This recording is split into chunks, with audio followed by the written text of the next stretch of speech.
Hello and welcome. Undervolting is something I have been doing for years on my PCs. Undervolting is great because it allows you to reduce the power consumption of your machine while still keeping very high performance. In my case, I was able to get better than stock 3060 Ti performance while using less power. For RTX 30 series cards, the undervolting process is the same as it was with the RTX 20 series cards. I personally use MSI Afterburner since it has been a program that has always worked for me. But there are other softwares you can use to achieve the same results. Using MSI Afterburner, you press Ctrl F to bring up the volt frequency curve. First, set an offset for an overclock if you so desire. This will allow you to keep a high performance while reducing voltage.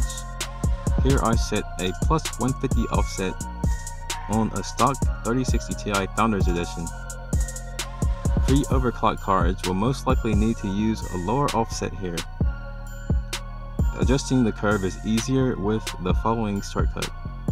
Select multiple points by pressing Shift and selecting them with the mouse.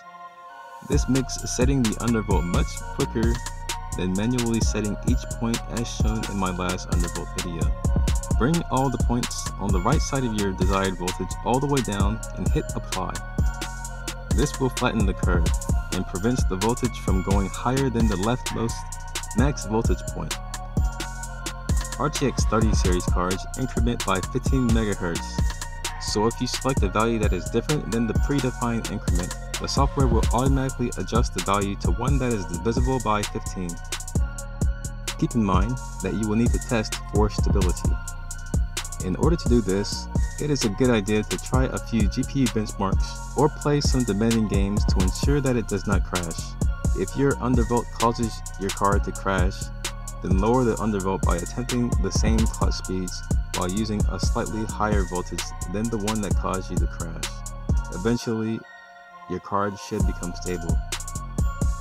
For my particular card, I use the following settings, but every card is different, so you'll have to do some trial and error to see what works for you. The benchmark I use for testing the results of this overclock is Unigine Heaven. The values taken are those after the card has heated up, simulating the characteristics that could be expected of playing a demanding game for a while. With the undervolt that I applied to this card, the voltage sticks to 906 millivolts, which is a reduction of 59 millivolts from stock. With the undervolt, the power consumption of the board jumps to a little over 180 watts, around 17 watts less than stock. With the undervolt, the card is running around 3 degrees cooler than stock.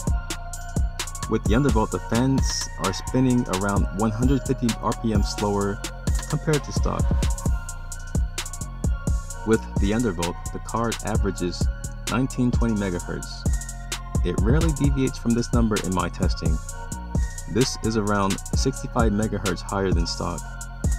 In the end, this undervolt leads to less power used, less heat in my room, higher average clocks, which brings more performance, a steady clock, lower fan speeds, and lower temperatures for the GPU core.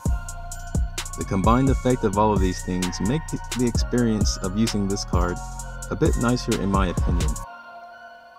This concludes this video. Thanks for watching.